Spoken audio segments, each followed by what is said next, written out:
On continue selon que l'Esprit de Dieu va nous conduire. Alors, je vais partager les tâches. Les 3 leaders ont pris. Il reste 2 personnes. Donc, ici, maman Nicole va préparer Esther chapitre 7.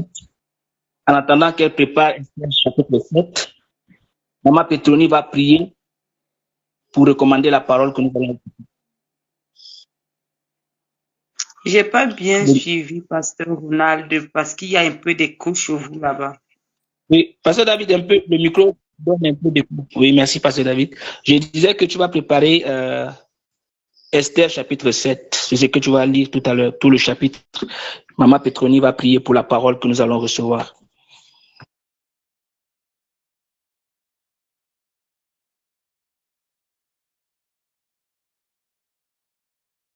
Maman Petroni, le micro est fermé. Éternel Dieu Tout-Puissant, Dieu désormais, nous te disons merci.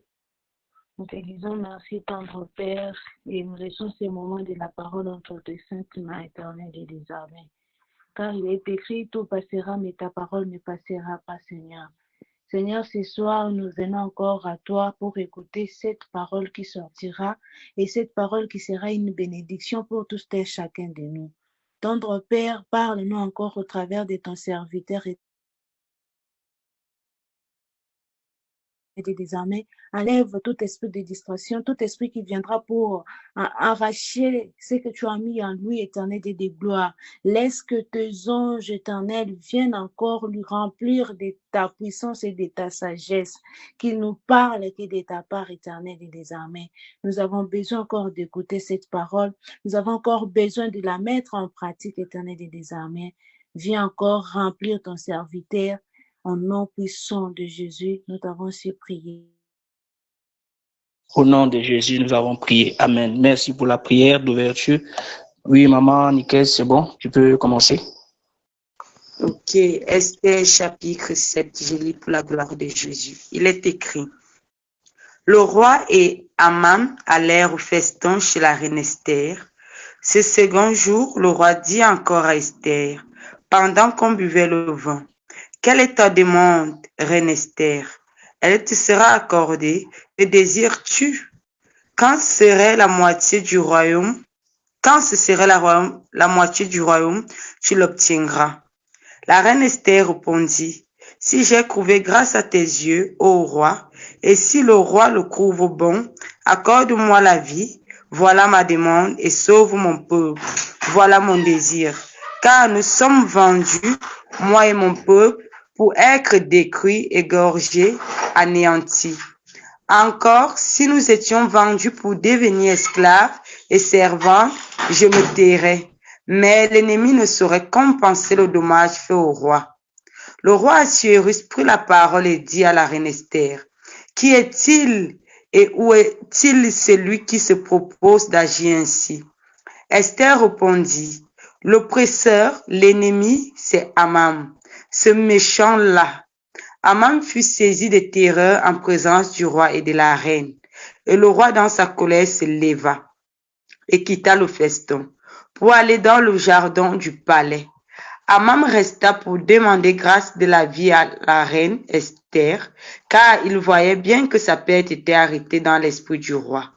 Lorsque le roi revint du jardin du palais dans la salle du festin, il vit Aman qui s'était précipité vers le lit sur lequel était Esther, et il dit: Serait-ce encore pour faire violence à la reine chez moi dans le palais? Dès que cette parole fut sortie de la bouche du roi, on voila le visage d'Aman.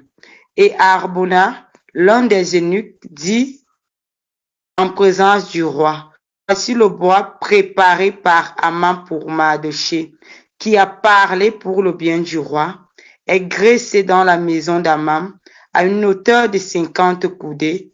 Le roi dit qu'on y pende Aman, et l'on pendit Aman au bois qu'il avait préparé pour Mardochée, et la colère du roi s'apaisa.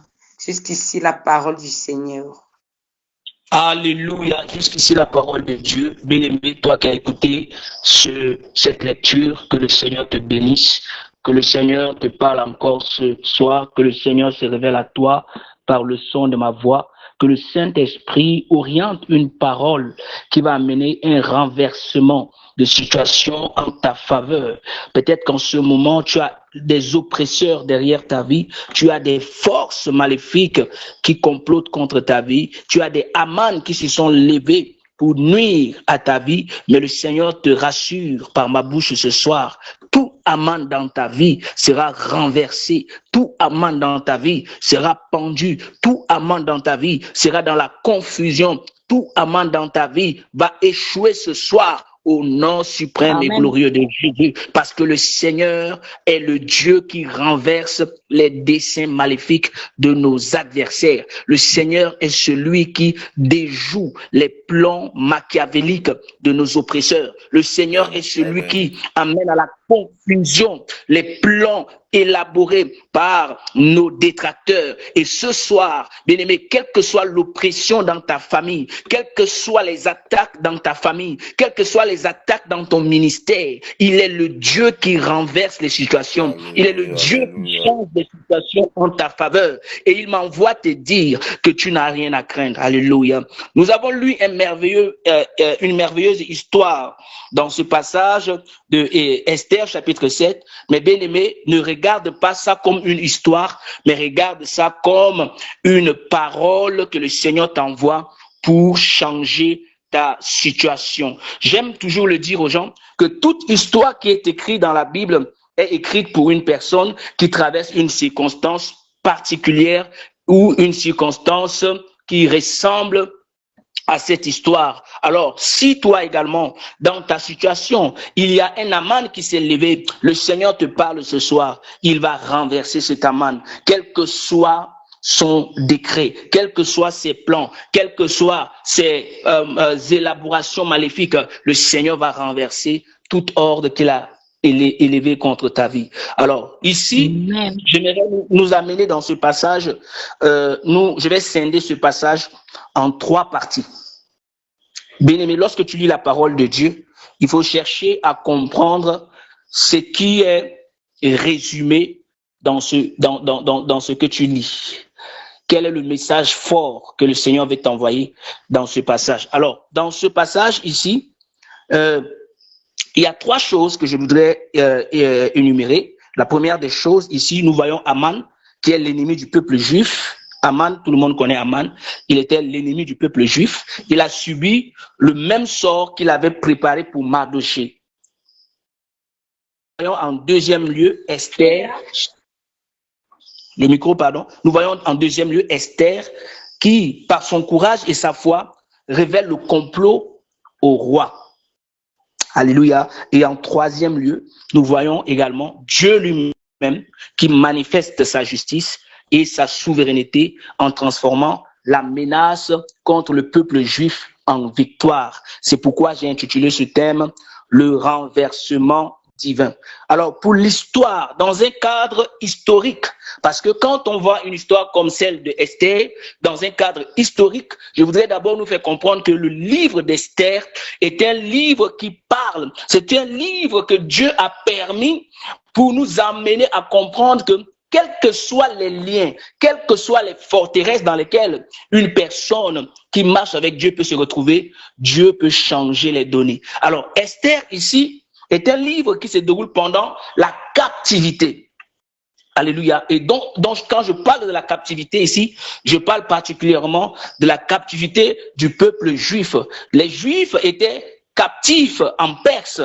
Et après leur chute, après la chute de l'empire, comme on appelle, de l'empire babylonien, ici nous voyons Dieu lui-même qui intervient pour la délivrance du peuple juif. Alors, tenez-vous prêts. Je voudrais encore nous faire comprendre que lorsque tu marches avec Dieu, lorsque tu es un peuple aimé de Dieu, ou lorsque tu es une personne que Dieu a choisie, et que tu te retrouves dans une situation inconfortable, dans une situation où tu as comme l'impression que tu es lié, quelque part, il y a un péché qui a été commis. Mais pas forcément dans tous les cas, mais dans la plupart des cas, nous voyons que le peuple d'Israël a péché. Le peuple d'Israël, chaque fois que le peuple d'Israël enfreignait ou faisait des choses qui étaient contre la volonté de Dieu, Dieu permettait à leurs ennemis de les oppresser. Dieu permettait à leurs ennemis de les dominer. Dieu permettait à leurs ennemis de les amener en captivité. Et c'était le cas dont je venais de citer. Alors ici, la Bible nous amène à comprendre que le peuple d'Israël avait connu un temps de captivité. Le peuple juif a connu un temps de captivité, j'allais dire. Et pendant cette captivité ici, Dieu s'est levé pour intervenir dans la vie de son peuple. Et je disais tout à l'heure que cette captivité n'était pas en vain. Ils avaient péché contre Dieu. Vous savez, avant la déportation, le peuple d'Israël était d'abord divisé en combien? Le peuple d'Israël était divisé en deux royaumes. Il y avait le royaume d'Israël au nord et le royaume de Juda au sud. Et ces deux royaumes ici était le royaume de Dieu, mais arrivé à un certain moment, ils ont commencé à marcher d'une manière qui n'honorait pas Dieu. Ils étaient éloignés de Dieu. Malgré les avertissements que Dieu leur donnait, les avertissements que les prophètes leur donnaient, ce peuple-là continuait à pratiquer l'idolâtrie. Alléluia. Et au travers de l'idolâtrie, ils ont abandonné l'Éternel pour adorer des faux dieux. Et quand je parle de faux dieux ou des dieux étrangers, je parle de Baal, je parle de Astarté, je parle de Moloch, etc. Je parle également ici du fait que les enfants d'Israël, quand ils ont commis l'idolâtrie, ils ont même offert leurs enfants en sacrifice à ces idoles. Et cela a irrité Dieu contre ce peuple avec qui il avait alliance, ce peuple qu'il chérissait tant. Alléluia. Dieu s'est irrité contre son peuple. Ça, c'est l'une des raisons qui a provoqué leur déportation pour Babylone. La deuxième raison, c'est quoi? Le peuple Israël était un peuple qui marchait dans la désobéissance aux lois de Dieu. Nous savons que Dieu fonctionne avec des lois et des principes. Alors, lorsque tu t'en tiens ou lorsque tu t'opposes à ces lois, lorsque tu t'opposes aux principes que Dieu a établis, Dieu va toujours te châtier. Parce que la Bible déclare, Dieu châtie ceux qu'il aime et il frappe de la verge tous ceux qu'il reconnaît pour fils. Alors, le châtiment de Dieu dans la vie d'un enfant de Dieu ne signifie pas que Dieu a rejeté son peuple. Le châtiment de Dieu dans ta vie ne signifie pas que Dieu t'a tourné le dos. Le châtiment de Dieu dans ta vie, c'est pour te ramener à la droiture. C'est pour te repositionner dans le plan parfait de Dieu. Et quand Dieu t'aime, Dieu va te châtier. C'est pourquoi le peuple d'Israël, à cause de leur désobéissance aux lois de Dieu, ils ont été rejetés. Dieu les a frappés. Dieu les a rejetés pour un temps. Puisque eux, ils ont rejeté les commandements de Dieu. Ils ont rejeté les ordonnances de Dieu. Ils ont rejeté le sabbat de Dieu. Alors, comme ils ne respectaient pas les lois de Dieu, la terre ici, bien aimé, Dieu a fait en sorte que ils se sont retrouvés dans une situation difficile. Ils se sont retrouvés dans une situation, c'est comme si Dieu les avait abandonnés. C'est comme si Dieu leur avait tourné le dos, mais pourtant, Dieu avait un plan de restauration. Et pendant que Dieu, parfois, te livre entre les mains de tes ennemis ont comme l'impression qu'ils ont le dessus sur toi. Tes ennemis ont comme l'impression qu'ils ont le pouvoir sur toi. Et pourtant, Dieu t'amène à l'école du brisement. Alléluia. La troisième raison qui a fait en sorte que Dieu avait laissé ce peuple aller en captivité, c'est leur injustice sociale. Ils étaient injustes socialement et ils avaient une vie de corruption. Ils étaient corrompus. Les rois, les prêtres, les juges, ils opprimaient les pauvres, ils pratiquaient la corruption, ils ignoraient la justice et tout ça n'avait pas plu à Dieu. Alléluia. Alors Dieu, dans l'accomplissement de son jugement, qu'est-ce qu'il fait? Dieu s'est levé et j'ai parlé tout à l'heure du roi Nebuchadnezzar. Son nom est tellement kilométrique que Dieu a utilisé ce roi. À l'époque, si on te parle de Nebuchadnezzar, c'était comme, je peux dire quoi, le président des États-Unis. Bon, maintenant, ce n'est plus le président des États-Unis qui fait peur, ou de la Russie. En tout cas, il faisait partie de la puissance. Alléluia. Babylone était une puissance. Et Nebuchadnezzar était un homme qui était craint.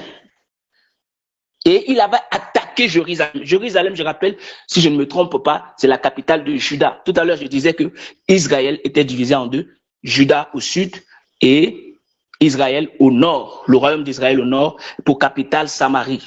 Si j'ai bonne mémoire. Alors ici, Nebuchadnezzar, ici, Dieu l'avait utilisé comme un instrument. Il a détruit le temple de Salomon, que vous connaissez, le temple que David avait devait construire et qu'il n'avait pas construit à cause du sang qu'il avait versé. Alors, ce temple-là avait une valeur dans la vie du peuple d'Israël. Parce que, rappelez-vous, lorsque Salomon avait fini de construire le temple, il avait élevé une prière. Pour ceux qui se rappellent, Salomon avait élevé une prière par rapport à ce temple, que tous ceux qui viendront dans ce temple pour présenter leurs besoins, il leur sera exaucé. Donc, c'était un temple sacré. Mais Dieu a permis quand même que Nebuchadnezzar puisse détruire ce temple, bien aimé. Et il a amené les habitants de Juda en exil à Babylone. Cela s'est déroulé, je crois, entre 650 et 586 avant Jésus-Christ. Donc ici, nous voyons plus tard Jérémie qui va venir. Dieu va aussi parler à Jérémie. Il va lui faire connaître la captivité que ce peuple doit connaître, 70 ans. Dieu avait révélé à Jérémie qu'ils vont connaître une captivité de 70 ans. Dans le livre de Jérémie, chapitre 25, tu vas voir là-bas. Et dans cette captivité, Dieu a parlé de jugement, de repentance et de purification spirituelle. Donc, les 70 ans qui étaient réservés au peuple d'Israël, c'est pourquoi un jour, Daniel va se lever maintenant. Daniel va se rappeler que, Dieu a dit que le peuple d'Israël doit subir 70 ans. Mais je me rends compte que ça dépasse les 60. Seigneur, le temps est arrivé. C'est pourquoi Daniel aussi va se lever dans la prière. Pour l'histoire, pour ceux qui connaissent l'histoire. Alors, pourquoi j'ai parlé de j'ai fait cette historique pour nous faire comprendre que on ne se retrouve pas dans la captivité en vain. Toi et moi qui sommes maintenant là, nos parents ont eu à faire des choses. Dans nos nations, par exemple, le peuple, par exemple, peut-être camerounais, le peuple congolais, le peuple tchadien, ou j'en passe. Parfois, les gens se posent la question, pourquoi dans ma nation, les choses n'avancent pas? Pourquoi dans ma nation, on a comme l'impression qu'on est dernier? Pourquoi dans ma nation, nous sommes troublés? C'est comme si nos ennemis nous dominent, malgré que nous prions et tout. Parce que, bien aimé, quand le sang est versé ou quand le peuple désobéit à Dieu, ou le peuple se retrouve à commettre l'idolâtrie et tout ça, c'est une alliance, ce sont des autels que nous bâtissons et cela parle dans la vie des générations futures. C'est pourquoi tu vas voir que dans les nations aujourd'hui, les nations subissent certaines choses. Dans nos nations aujourd'hui, tout ce que nous vivons ici en Afrique, c'est à cause des autels, c'est à cause des alliances que nos pères ont tissées. Et il faut que tu sois cette Esther, il faut que tu sois ce Daniel, il faut que tu sois ce Néhémie, il faut que tu sois cette personne que Dieu va susciter pour renverser, alléluia, ce que l'ennemi a établi. Il faut que tu sois celui qui va se tenir à la brèche. Il faut que tu sois celui, parce que c'est par ta voix que Dieu va amener le renversement divin. Le renversement divin ne vient pas seul. Le renversement divin a besoin d'un instrument. Et cet instrument, c'est toi et moi, bien-aimés, qui avons une alliance avec Dieu. C'est toi et moi qui sommes le peuple choisi de Dieu. Dans une génération perverse et corrompue, où tout le monde a été sacrifié. Mais Esther avait une alliance avec Dieu. Esther avait une alliance avec Dieu. Esther avait une grâce devant Dieu. Bien-aimés, toi et moi, nous avons une grâce devant Dieu. C'est pourquoi nous pouvons prier pour nos nations. Nous pouvons prier pour nos familles. Quel que soit ce qui a été fait, Dieu nous utilise comme des instruments pour ramener la paix, le relèvement, n'est-ce pas, dans nos familles. Alléluia. Donc ici, Dieu a promis à son peuple une restauration après 70 ans. Et nous avons vu par la suite des temps comment Dieu a touché le cœur du roi perse Cyrus. Le roi Cyrus avait permis aux Juifs de retourner à Jérusalem pour rebâtir maintenant le temple. Alléluia. Pour rebâtir, je crois dans Esdras chapitre 1 verset 1 à 3, la Bible dit, ainsi parle Cyrus, le roi de Perse, l'Éternel, le Dieu des cieux, m'a donné tous les royaumes de la terre et il m'a commandé de lui bâtir une maison à Jérusalem. Donc, ce temple qui a été détruit par Nebuchadnezzar, Dieu a suscité un certain Cyrus qui, n'est-ce pas, a levé, comment je vais appeler, cette sanction ou cette condamnation aussi, cet embargo, parce qu'Israël était faible en ce temps. Israël ne pouvait plus rien faire. Bien aimé, je vais dire à quelqu'un ce soir, quand Dieu retire sa main sur toi, même si tu fais comment, tes ennemis vont te dominer. Mais quand Dieu est avec toi, aucun ennemi ne peut te dominer. La Bible dit que lorsque Dieu approuve les voies d'un homme, il dispose en sa faveur même ses ennemis. Dieu a suscité Cyrus. Alléluia. Un roi qui est arrivé en son temps, et Cyrus a donné l'ordre qu'on rebâtisse le temple de Jérusalem. Alléluia. Alors tout à l'heure, je disais que le roi Nebuchadnezzar, c'était lui qui avait détruit le temple et déporté les Juifs à Babylone. Alléluia. Dans la captivité babylonienne, il a annoncé cela a été annoncé par les prophètes et Jérémie, comme je lisais tout à l'heure, je disais que Jérémie avait reçu la révélation de 70 ans de captivité. Alors, plus tard, Cyrus est entré en jeu et il a conquis Babylone. Il a publié le décret, il a autorisé aux Juifs de retourner à Jérusalem pour rebâtir le temple. Maintenant, quand Cyrus a donné ce décret, tous les Juifs que vous voyez là, ne sont pas retournés. Certains sont restés en exil, d'autres sont retournés, beaucoup sont restés en Perse, où ils ont bâti des maisons, leurs affaires, certains ont eu une vie stable. Alléluia. Maintenant, l'histoire s'est poursuivie et plus tard, on va entrer maintenant dans l'histoire d'Esther.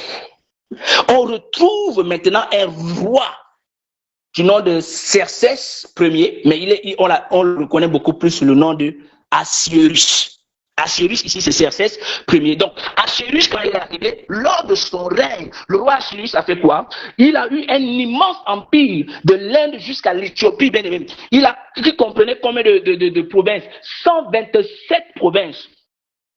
Et son palais se trouvait à Suse, la capitale de l'Empire perse. Et plus tard, nous allons voir un certain Mardochée. Parce que tout à l'heure, je disais que lorsqu'on a donné l'ordre aux Juifs de retourner, certains sont restés, d'autres sont partis. Maintenant, dans ce contexte, on voit maintenant l'histoire de Mardochée qui va commencer à s'ouvrir. Alléluia. Et Mardochée, bien aimé, le nom de Mardochée n'a pas été cité dans le livre d'Esther en vain. Mardochée est un instrument parmi lesquels parmi tant d'autres que Dieu a utilisé pour amener le renversement divin. Et aux côtés de Mardochée se trouvait une jeune fille tellement humble du nom d'Esther. Mais je rappelle que Mardochée aussi a été déporté de Jérusalem. Alléluia. Et Esther était sa cousine qu'il élevait comme sa fille. Alors, pour l'histoire, je peux m'arrêter en ce niveau. Alors, je voudrais encore, bien aimé, nous faire comprendre que lorsque Dieu entreprend de faire des choses dans ta vie, quel que soit ce que l'ennemi veut faire, Dieu va toujours trouver un moyen pour les accomplir. Dieu va toujours trouver un moyen, même quand tu tombes dans le péché, quand tu as une alliance avec Dieu, Dieu va trouver un moyen pour te restaurer. Alléluia. Amen. Dieu va trouver un moyen pour te libérer. Dieu va trouver un moyen pour te relever. Vous avez vu comment Dieu, lui, c'est vrai, c'est Dieu qui a permis que le peuple d'Israël puisse souffrir 70 ans. Mais le même Dieu là, le même Dieu s'est levé pour son peuple. Parce que Dieu, la Bible dit tout à l'heure, on avait lu, je crois, dans Somme, pendant que Maman Lucie prêchait aujourd'hui, la Bible dit que il ne garde pas sa colère à toujours. Voilà pourquoi nous devons beaucoup adorer Dieu. Il ne garde pas sa colère pour toujours. Autant l'Orient est éloigné de l'Occident, autant sa bonté est grande pour ceux qui le craignent. Il ne conteste pas sans cesse. Celui qui pardonne toutes nos iniquités. Alléluia, qui guérit toutes tes maladies. Bien-aimé, Israël était comme un peuple malade. Israël était un peuple qui n'avait plus de force. Israël était un peuple qui n'avait plus de pouvoir. Israël était un peuple qui était petit. Israël était minimisé. Israël était dominé. Même quand ils avaient reçu la liberté, leur liberté était une fausse liberté. C'est comme ici en Afrique. On vous dit que vous êtes en démocratie, mais tu vas voir que quelqu'un va faire je m'étais. Alléluia. Amen. Donc, pour dire que Israël avait une fausse liberté, il a fallu que Dieu puisse s'élever. Alléluia. Bien aimé, parfois tu vis dans une situation où tu as comme l'impression que tu n'es pas libre et pourtant Jésus-Christ t'a libéré. Mais c'est comme si tu n'es pas libre. Parce qu'il y a encore des réclamations, il y a encore des forteresses, il y a encore ceci, il y a encore cela. Mais quand Dieu se lève pour parler pour toi, les choses reviennent, n'est-ce pas, dans leur bon sens. Les Juifs étaient tolérés, mais sans vraie liberté nationale. Ils vivaient dispersés dans tout l'empire, soumis aux lois des Perses. Les Perses avaient une main mise sur les Juifs. Certains, comme Mardochée, ont trouvé une place honorable. Mardochée, oui, avait eu, par la grâce de Dieu, une place honorable. Mais d'autres étaient exposés à la haine des ennemis. Et cet ennemi farouche que nous connaissons du nom de Aman. Aman. Mais plus tard, ce Aman-là, quand il va commencer à remarquer que Mardochée était... Ah, ton Mardochée était une menace. Mardochée avait quelque chose de spécial. Quand il a commencé à comprendre que, donc Mardochée avait une grâce spéciale, Aman va se lever contre Mardochée. Alléluia. Il va se lever contre Mardochée. Alors, c'est pourquoi nous voyons que Aman va commencer à combattre Mardochée. Pourquoi? Parce qu'il voulait que Mardochée puisse se prosterner devant lui. Bien aimé, nous sommes dans un système où, lorsque tu ne te prosternes pas devant l'ennemi, lorsque tu ne te plies pas aux exigences maléfiques, lorsque tu décides de vivre pieusement en Jésus, tu seras persécuté. La Bible dit que ceux qui veulent vivre pieusement en Jésus-Christ seront persécutés. Aman était un homme qui avait Mardochée était un homme qui avait la crainte de Dieu. Mardochée était un homme qui connaissait la loi de son Dieu, était un homme qui s'appliquait à vivre selon les instructions de son Dieu. Alors cela n'avait pas plu à Aman, parce que lorsque tu vas vouloir plaire à Dieu, certainement tu vas déplaire au diable. Certainement tu vas déplaire à quelqu'un qui ne partage pas la même vision que toi. Aujourd'hui, dans ta famille, tu es combattu parce que tu adores le Seigneur. Tu es combattu par certains sorciers. Ils combattent ton étoile. Pourquoi? Pas parce que tu leur as fait du mal, mais rien que le fait d'être dans la lumière, ça les dérange. Rien que le fait d'être dans la lumière t'empêche de faire certaines choses qui donnent gloire à Satan. Et comme tu ne fais pas les choses qui donnent gloire à Satan, qu'est-ce que Satan fait? Satan va inciter, Satan va pousser les gens contre toi. Le problème, c'était pas Aman. Le problème, c'était le diable qui était derrière Aman, parce que Mardochée ne se pliait pas devant Aman. La Bible dit, la parole de Dieu dit, tu ne te prosterneras pas devant un autre Dieu. Tu ne te prosterneras pas. Aman voulait amener Mardochée à se prosterner. Mardochée a refusé. Bien-aimé, combien de fois tu as refusé de te prosterner devant les choses de ce monde? Parfois tu dis, mais pourquoi on me combat? Pourquoi c'est toujours moi qu'on déteste? Pourquoi c'est toujours moi qu'on attaque? Parce que tu as pris une résolution, parce que tu as décidé de marcher avec Dieu, d'honorer Dieu et de ne pas te prosterner devant ce monde, de ne pas faire le plaisir de Satan. Satan va te combattre, bien-aimé. Satan, c'est Aman. Satan, c'est cet esprit. Aman, c'est cet esprit qui combat ta vie, qui veut te voir échouer. Aman, c'est cet esprit qui ne veut pas que tu évolues. Aman, c'est cet esprit qui veut que tu périsses. Pas seulement toi, mais toi et toute ta famille. Parce que lorsque Aman s'est levé, il ne s'est pas levé contre Mardochée seul. Il s'est levé contre tous les Juifs. Alléluia. Il a fait jusqu'à ce qu'il obtienne du roi un décret pour détruire tout le peuple juif dans tout l'empire. Alléluia. Pourquoi? Au travers de ce décret, Aman cherchait, il avait créé, comment on appelle, une tentative pour anéantir totalement le peuple de Dieu. Je peux appeler ça un génocide spirituel, un génocide plutôt spirituel. Il voulait finir avec le peuple juif. Est-ce que, bien aimé, Satan peut exterminer ceux qui croient en Dieu? Est-ce que Satan peut détruire ceux qui croient en Dieu? La seule fois où Dieu permet à l'ennemi de te toucher ou de t'amener dans une certaine situation, c'est quand toi-même tu ouvres la porte au péché. C'est quand toi-même tu es dans une mauvaise condition. Mais comme Dieu est amour, il se lève dans une intervention divine. Et dans l'intervention divine de Dieu, Dieu a localisé une personne. Dieu a localisé une personne. J'aimerais dire à quelqu'un ce soir, Dieu prend les choses folles, Dieu prend les choses viles, Dieu prend les choses qu'on ne considère pas, Dieu prend les choses qu'on méprise pour confondre les sages. Dieu n'a pas pris un homme, Dieu a laissé Mardochée. Dieu est parti prendre Esther, qui était une femme, bien-aimée. une femme, je me rappelle d'une femme dans la Bible du nom de, comment elle s'appelle déjà? Une femme dans la Bible. Qui? Jaël. Oui. Oui, il y avait aussi une juge, une femme juge du nom de Déborah. Alléluia. Il y avait aussi une femme juge à l'époque du nom de Déborah qui avait fait trembler des gens parce que Dieu était avec lui. Aujourd'hui, bien aimé, pourquoi on a dit Esther? Il y a une révélation qui est cachée dans Esther. Esther, c'est une femme. Mais j'aimerais dire à quelqu'un ce soir, bien aimé, est-ce que tu sais que tu es une femme? Bon, quand je dis que tu es une femme, tu vois que tu es un homme. Comment je vais dire que tu es une femme? Mais devant Dieu, tu es l'épouse de Jésus-Christ. Si on t'appelle épouse et que Jésus-Christ est époux, n'est-ce pas, tu es la femme de Jésus? Alléluia. Esther ici, c'est l'image de l'église. Esther ici, c'est l'image de l'église. Et c'est dans l'église que Dieu, il a dit quoi? Je te donnerai les clés. C'est à Esther. Donc Esther ici est un instrument de délivrance pour les peuples. Dieu a suscité son peuple pour la délivrance.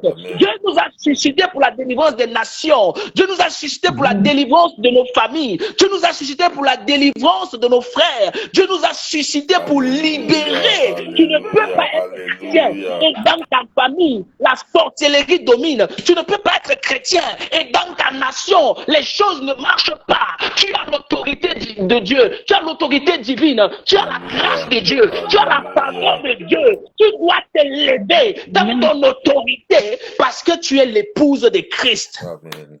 Amen. Amen. Amen. Alléluia. Dieu a choisi Esther. Dieu n'a pas pris Mardoché. C'est Esther qui était la cousine. Elle était comme une fille. Et pourtant, c'est Mardoché qui était dans la maison du roi. Mais Dieu, il est très fort. Dieu a fait en sorte que Esther devienne reine. Regardez de là où Dieu l'a pris. Dieu l'a amenée dans le palais. Dieu l'a distinguée. Dieu lui a donné une place spéciale. Dieu a fait qu'elle devienne une reine. Garde, alléluia. Dieu lui a dit de garder le secret. Aujourd'hui, beaucoup de choses ne marchent pas dans ta vie parce que ta bouche parle beaucoup.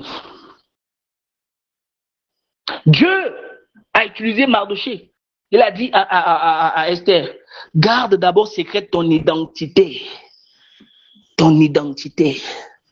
Bien-aimé, si tu dis que tu es chrétien, tu montres partout que tu es chrétien, mais si ta vie n'honore pas Dieu, c'est dans le secret. Il y a des gens qui n'ont même pas atteint une certaine dimension avec Dieu, mais ils veulent montrer qu'ils sont déjà à un certain niveau.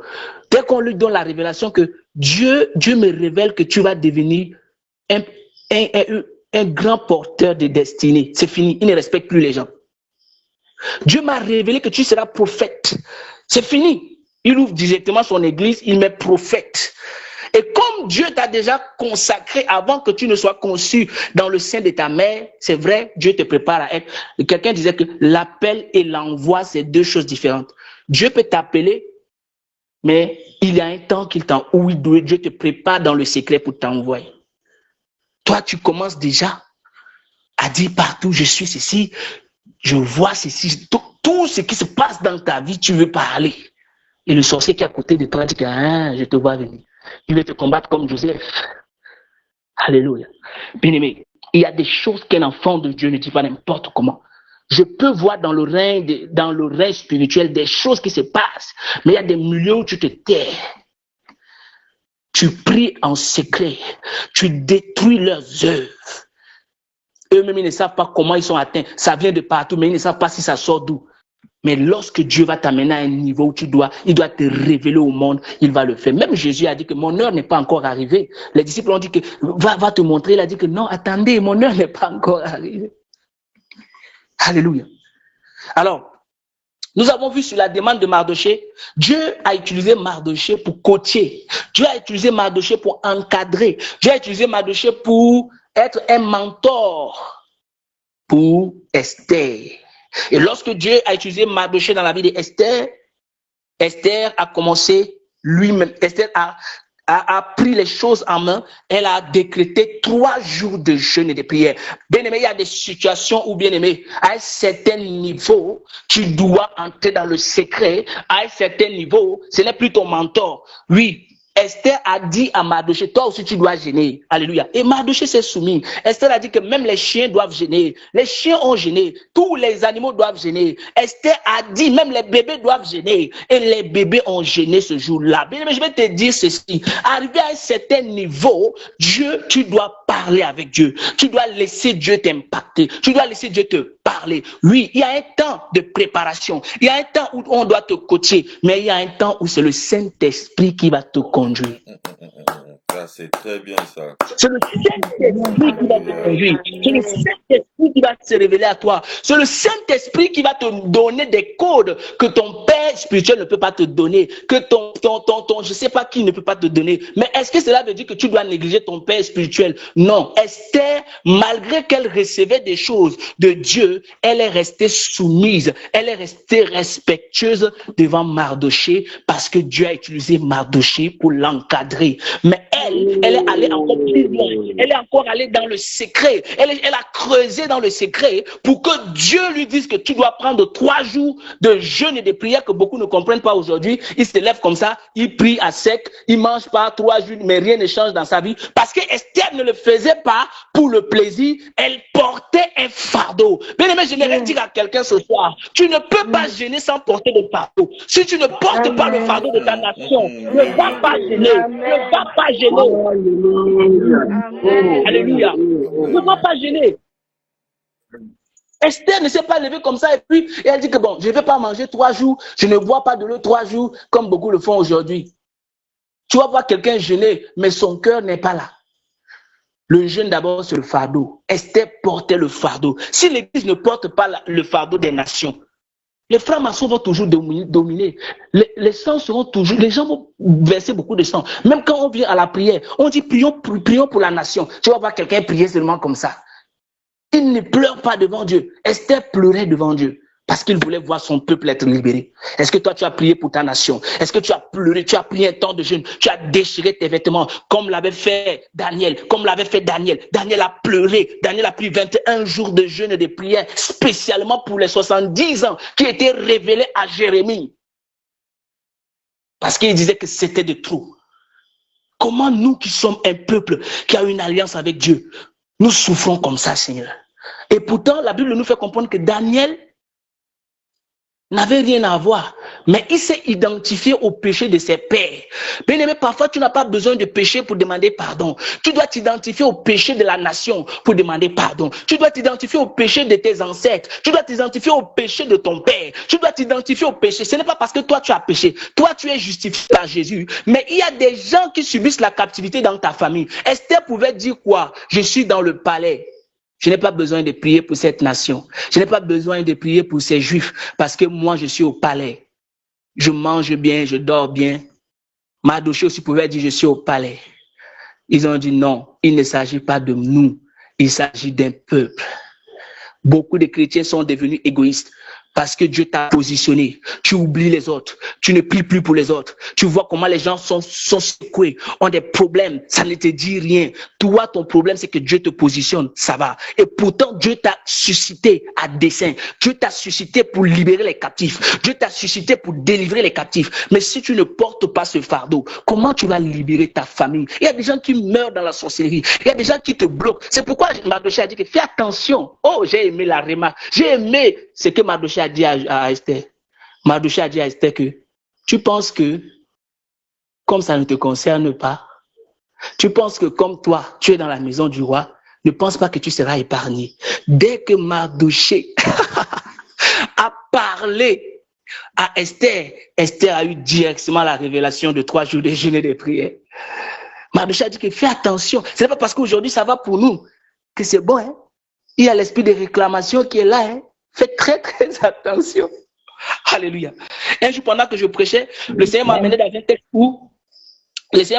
un texte où Esther, la plaidoyerie d'Esther face à Cyrus. Cyrus lui a posé la question, qu'est-ce que tu veux que je fasse et tout. Esther est venue gentiment devant Cyrus. Elle elle a pris un air triste. Elle a d'abord fait l'éloge du roi, ainsi de suite, pour gagner le cœur. En ce moment, je veux vous dire, bien aimé, Aman était déjà mort. Là, c'est dans le chapitre 8, un peu devant. Aman était déjà mort. Mais Esther continuait à plaider. Je lui ai demandé au Saint-Esprit, mais Aman est déjà mort. Pourquoi Esther plaide quoi encore? Le Saint-Esprit me dit que tant que les alliances, tant que l'accord est sur papier et que c'est signé, c'est valable, même si le testateur est celui qui a laissé, comment on appelle, le mot est mort. Ça veut dire les paroles peuvent s'envoler, mais les écrits restent. Même si Aman était mort, mais la signature de Aman est restée. Il a fallu que Esther aille jusqu'au bout, à ce qu'on déchire. Bien aimé, à un certain niveau, il y a des choses que tu dois traiter dans le fond, jusqu'à la racine. Ce n'est pas que, oui, le sorcier de la famille est déjà mort. La famille est déjà libérée. Non, il y a le gardien des hôtels. Il y a l'hôtel même qui est encore là. L'hôtel qui continue à parler. Il faut que le gardien des hôtels tombe. Il faut que l'hôtel même soit brûlé. Parce que le sorcier qui a attaché toute la famille peut mourir, mais l'hôtel est encore là. Les alliances sont encore là. Et tu dois les détruire. Tu dois les renverser. J'ai beaucoup aimé le livre d'Esther parce qu'il y a tellement de révélations dans ça. Alors, nous voyons ici Dieu qui agit à travers elle. J'ai utilisé Esther et Dieu a déjoué le plan de Aman. Vous connaissez le plan de Aman? Aman voulait qu'on puisse pendre Mardochée. Et j'ai vraiment aimé cette histoire. Et grâce à ce que Esther a fait, non seulement Mardochée a été sauvé, mais c'était tout le peuple juif qui était sauvé. Dieu a élevé Mardochée. Et Aman a été pendu à sa place. Bien aimé, quel que soit le problème qui continue à dominer sur ta famille, les décrets maléfiques, ces sorciers-là, ils mangeront leur propre chair. Ils s'énivreront de leur propre sang. Quels que soient les décrets qu'ils ont formés contre tes enfants, cela retombera sur eux au nom de Jésus. Alléluia. Amen. Alors Dieu s'est manifesté. Alors Dieu a permis qu'on puisse sortir un autre décret. Et ce décret a permis aux Juifs de se défendre. Les Juifs pouvaient maintenant se défendre. Mais maintenant, je voudrais qu'on puisse en tirer une conclusion par rapport à tout ce que nous avons dit. Nous voyons que dans cette histoire, il était question d'une alliance. Lorsque tu as une alliance avec Dieu, Dieu respecte cette alliance. Lorsque Dieu te choisit à dessein. Mais maintenant, s'il s'avère que dans ta lignée, ou dans ta nation, ou dans ta famille, ou même dans ta vie, tu te retrouves dans une situation de captivité, ou ta famille se retrouve dans une situation de captivité, ce qui est vrai, cela est dû à un péché. Mais ce péché, pour que ce péché soit ôté, toi, tu es une personne qui a la faveur de Dieu. Toi, tu es cette personne qui a la grâce de Dieu. Esther avait la grâce de Dieu. Tu dois te lever dans la prière. Ne pense pas que ta voix seule ne peut rien changer. Non, ta voix peut amener le changement dans ta vie. Ta voix peut amener le changement dans ta nation. J'ai aimé un passage dans la Bible, je ne sais pas si vous connaissez ce passage qui dit « Je cherche un homme qui se tiendra à la brèche ». Dieu n'a pas dit « Je cherche des hommes ». Il dit « Je cherche un homme ». L'histoire de l'humanité a été bouleversée par un homme qui a obéi jusqu'à la mort. Et cet homme s'appelle Jésus. Alléluia. À cause de lui, imaginez aujourd'hui, c'est plusieurs personnes, des milliers de personnes qui sont sauvées à cause du sacrifice de Jésus. Tu dois te sacrifier, tu dois te lever, tu dois te donner pour que des vies soient libérées, pour que des vies soient restaurées, bien-aimés. Un chrétien, je dis bien, écoutez bien, un chrétien est une bombe devant 1 milliard, ça c'est une estimation de Pasteur Ronald, devant 1 milliard de démons. Quand ils parviennent à tuer un chrétien, ça veut dire qu'ils ont sauvé plusieurs têtes. Mais beaucoup de chrétiens ne le savent pas. Nous sommes des menaces. Est-ce que tu sais que rien que ta présence, lorsque tu es vrai avec Dieu, quelque part, ça bloque beaucoup de choses dans le monde spirituel. Il y avait un homme de Dieu, on donnait souvent son témoignage. On a dit que cet homme de Dieu, quand il voyage, il arrive quelque part, comme Dieu se révélait tellement à lui. Il connaissait les heures où les sorciers, quand les sorciers veulent faire leurs choses, il descend là comme ça, il dit que aujourd'hui vous n'allez pas faire ceci. Quand ils savent que le gars s'y est là, rien ne bouge, rien n'avance. Il bloque tout. Bien-aimé, c'est à cette dimension que Dieu veut que tu montes. Que tu arrives quelque part, rien que ta présence impose le respect. Mais quand toi tu es un chrétien, tu pavotes, tu pivotes, je sais pas, tu pivotes dans le péché. Tu tombes ici, tu tombes par là. Tu ne connais pas ton identité. Tu es seulement là comme ça. Tu joues dans le camp de Satan, et un peu tu viens jouer dans le camp de Dieu. Non, mais comment le diable ne va pas marcher sur toi? Soyons des chrétiens vrais. Soyons des chrétiens engagés. Soyons comme des Esther.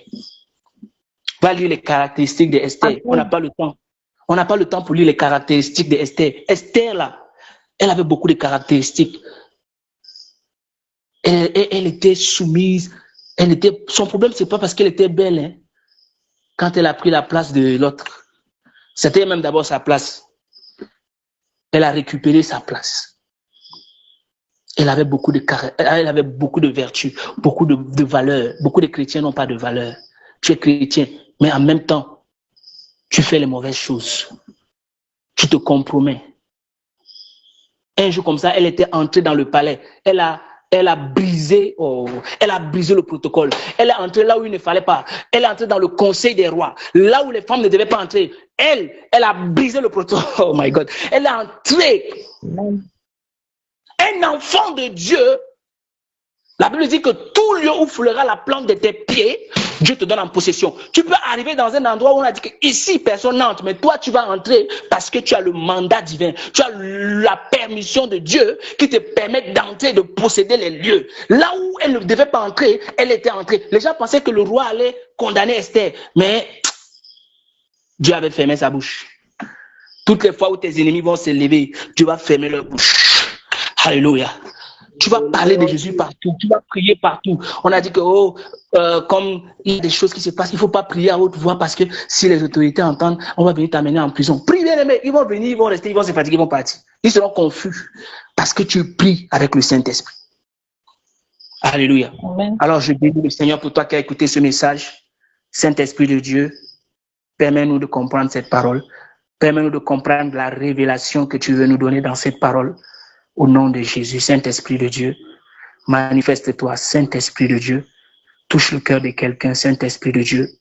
Visite quelqu'un, Saint-Esprit de Dieu. Suscite-nous comme des Esther, des gens qui portent le fardeau de leur nation, des gens qui portent le fardeau de leur peuple, des gens qui portent le fardeau de leur famille, qui ne vivent pas que pour eux, mais qui se tiennent à la brèche, des gens qui prient avec le cœur, des gens qui sont humbles, des gens qui sont soumis, des gens qui ont la crainte de Dieu, des gens qui ne cherchent pas à se montrer, des gens qui cherchent les valeurs de Dieu, qui incarnent la valeur de Dieu, des gens qui ont l'audace, des gens qui ont l'autorité, qui n'ont pas peur devant les rois, qui ne tremblent pas devant l'adversité, qui ne tremblent pas devant les complots, qui ne tremblent pas devant les machinations maléfiques, qui ne tremblent pas devant les décrets sataniques, mais qui les affrontent par la foi.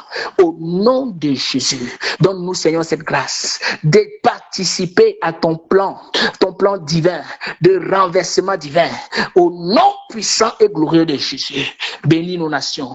Père, je prie en ce moment, je profite de ce moment pour prier pour toutes les nations qui traversent des moments difficiles. Je prie pour toutes ces nations qui ont eu des pactes maléfiques, que le sang de Jésus brise ces pactes maléfiques au nom de Jésus. Que cette nation soit libérée, que le Cameroun soit libéré, que le Congo soit libéré, que la Côte d'Ivoire soit libérée, que Malgache soit libéré, au nom puissant de Jésus-Christ de Nazareth. Tous les peuples en crise en ce moment, oh Dieu, soient libérés. Que tous les peuples de Dieu soient sanctifiés. Au nom de Jésus, sanctifie nos vies, bénis chacun de nous. Dans le nom de Jésus-Christ, nous avons prié. Amen. Amen. Amen.